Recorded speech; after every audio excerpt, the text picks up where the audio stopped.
As business commitments to cut carbon emissions accelerate, we speak to one of the biggest names in aviation to find out what it takes to make major travel hubs truly sustainable. Welcome to this special edition of The Exchange from Hamad International Airport in Doha, a place that welcomes over 30 million passengers each year, making it one of the busiest airports in the world. But the vision here goes far beyond just increasing passenger numbers. Just like Zurich, Frankfurt and Schiphol in Europe, the team here are working hard to cement their status as one of the most sustainable transport hubs on the planet. Sustainability in the sector has increased significantly in recent years. One World Alliance members have pledged to reach net zero by the year 2050.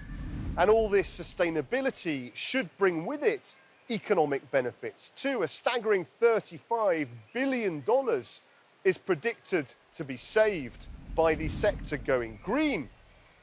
And recycling green waste is also on the rise. Here at Hamad International Airport, an amazing 4,000 tons of organic compost is recycled and reused every year.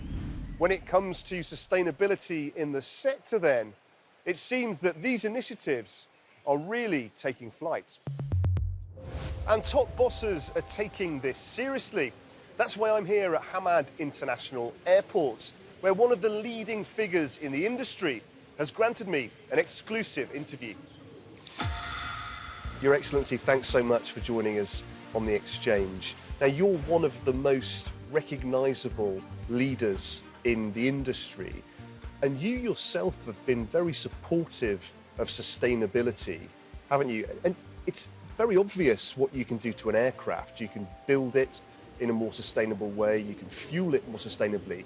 But how do you go about creating a green airport? What we are doing here is trying to recycle the water. If you see all the water that are being used for the plantation around the airport and the access roads taken from the treatment of sewage, what we are doing is trying to save energy by making the airport very bright during daylight time so that we use less energy. As far as the airline is concerned, we are trying to source as much as possible to contribute to reduce our carbon emissions. This is why we continuously in Qatar Airways invest in new technology airplanes, that every time we buy a new airplane, it is 22% more fuel efficient than the previous one. So we are doing all what we can, but it is only so much we can do. Is it really possible to be commercially successful in the short and medium term and also be passionately committed to sustainability?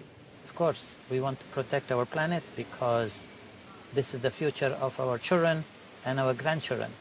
And nobody is more focused than both Qatar Airways and the state of Qatar is very much focused in making sure that we generate as little carbon as possible.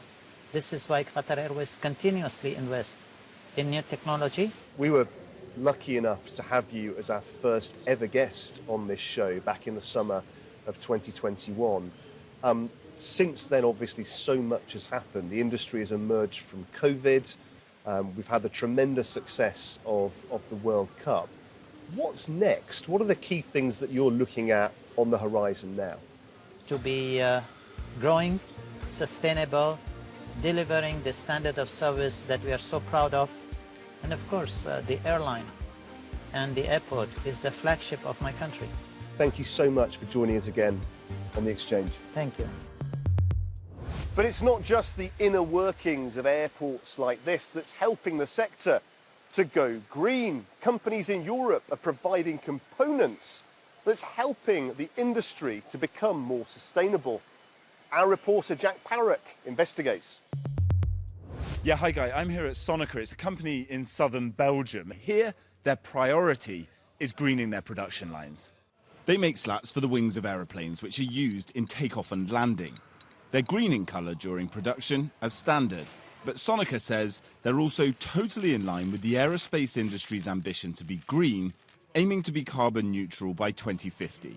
We first do it because we believe in it. I mean, It's very important. We have to green the aviation industry. It's a survival matter. Sonica produces wing slats for over 1,000 new planes per year, as well as other components. It's a highly technical process of many steps.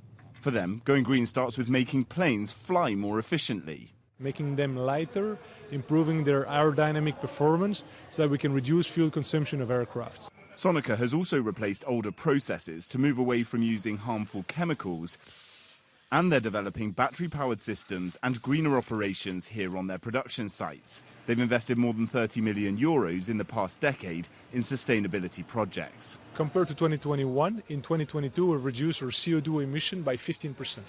Reducing emissions is a tall order for the aerospace industry, but the race is on. So what do the experts think? I caught up with one of Europe's leading travel commentators for his view on the state of the sector. The airline sector is in one of its best positions ever. It's come out of the pandemic being more profitable, with great demand being seen, with sky-high prices for air tickets. They've never had it so good if you're an airline boss. So the sector itself has many reasons to be optimistic. Now it's time for our regular feature, Business in 60 Seconds. Start the clock. Fast food giants McDonald's are set to publish their quarterly results. The company had a strong economic performance throughout 2022. Their shareholders will be loving it if the results continue on this trajectory throughout the year. Streaming behemoth Netflix are also set to publish their quarterly results. This comes as the platform announced that it's planning to cut $300 million in spending after the next year, after concern over losing subscribers. Let's hope that shareholders will be watching good news come in when the results are published. And it's AGM time for Vodafone. The telecommunications company is hoping to keep momentum up after posting a large profit in the last series of quarterly results. With new innovations in the sector, shareholders will be interested in what the company has planned for the future. The airline sector then remains fiercely competitive, but tastes are changing dramatically. People want to travel to more and more places across the planet, but to do so without harming it. And all that means for the sector when it comes to really going green, the work has only just started to take off. Well, that's all we've got time for on this special edition of the show. Thanks for watching. Please do check out Euronews.com for all your latest business news. And join us again next time on The Exchange.